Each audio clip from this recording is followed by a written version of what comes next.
এই নাও বাপ তোমার জন্য এই বিয়াটা, খেয়ে নাও বাপ, খেয়ে দিয়ে সাটা ভেঙে দাও সব। বেশ, এত করে এখন বলছেন দিন তাহলে খেয়েলি। শ্বশুর মশাই আমি চলে এসেছি। ও তুমি চলে এসছো, এসো এসো, আমার গুলো ছিঁড়ে দাও। বলছি শ্বশুর মশাই আমিও বিয়ার খাবো। আপনি এখনো ভালো করে একে চেনেন না, জানেন না, না জেনে কাউকে এত বিশ্বাস করা ভালো নয়।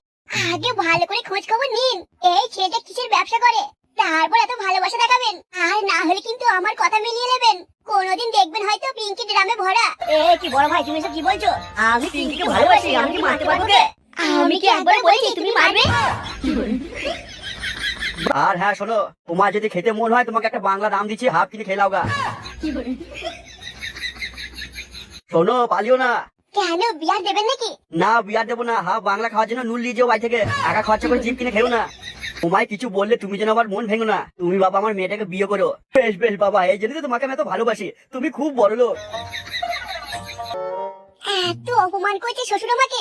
ও জামাই আমিও জামাই, তাহলে এত অপমান কেন করছে আমাকে? ওই জামাই কিসের ব্যবসা করে আমাকে সেটা জানতে হবে। বড় ভাই একটু আলাদা। কি বলতে চাইছো তুমি? আমি বড়লোক জামাই আর তুমি ভিখারি জামাই। না দামি বিয়ার মনে হচ্ছে, ভালোই নেশা হয়েছে। মালটা একটা ভালোই ঘাবলা কেস করেছে মনে হচ্ছে। এখানে কিন্তু সর্ষের মধ্যে ভূত নয়, ভূতের মধ্যে সর্ষে। কিন্তু বাবা আমার না এত কেমন জানি ঠান্ডা হচ্ছে, চোখটা মনে হয় টিচিংবাজ। কেন ফাটা তোর এমন কেন মনে হচ্ছে?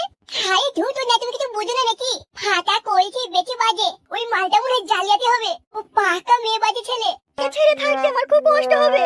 আর আমার কি কষ্ট কম হবে? প্রিয়াঙ্কা, হ্যাঁ বাবা বলো। বাপ ধনকে যেতে দে রে। বেশ আমি গেছি তাহলে। এই সুযোগ, ও কোথায় যাচ্ছে ওর পিছু পিছু আমাকে যেতে হবে। ওর জন্য এই বাড়িতে আমার মান সম্মানটুকু নেই। আমি বড় জামাই, কেউ আমাকে ভালোই বাসছে না। কি হলো? আর আমার গাড়ি জামা প্যান্টের ভাড়া কবে দিবি? বাবু নেওয়ার আগে তো অর্ধেকটা দিয়েছি, আর দুদিন কাজ করে দিয়ে আপনার টাকা পুরো শোধ করে দেবো।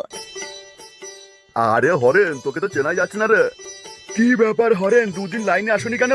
ও একটা বিয়ে বাড়িতে নেমন্তন্ন ছিল তো সেই জন্য গিয়েছিলাম। ও এ লোক আসছে লোক আসছে। অনেক বড় মনের মানুষ বাবু, 10 টাকা 5 টাকা দিন বাবু। কিন্তু আমি তো টাকা নিয়ে আসতে ভুলে গেছি গো। আরে বাবু কি যে করেন না আপনারা, ধর মুডটাই পুরো খারাপ করে দিলে। এমনি দুদিন আসিনি আমি লাইনে। কি জামাই চিনতে আমাকে পারছো? কে তোমার জামাই? আমি তোমাকে চিনি না। তোমাকে আর চিনতে হবে না, আমি শ্বশুরকে এক্ষুনি ডাকছি। না তোকে আর তুমি বলে লাভ নেই, তুই যা চিটিংবাজ মাল। তোর জন্য আমার সব শেষ হয়ে গিয়েছিল। এবার আমি শ্বশুর মশাইয়ের যে মেয়েটা আছে ওটাকেও বিয়ে করব, তারপরে দুটো বউ নিয়ে শ্বশুরের সব সম্পত্তি একাই নেবো। এ কি তোমার হাত পা ভালো?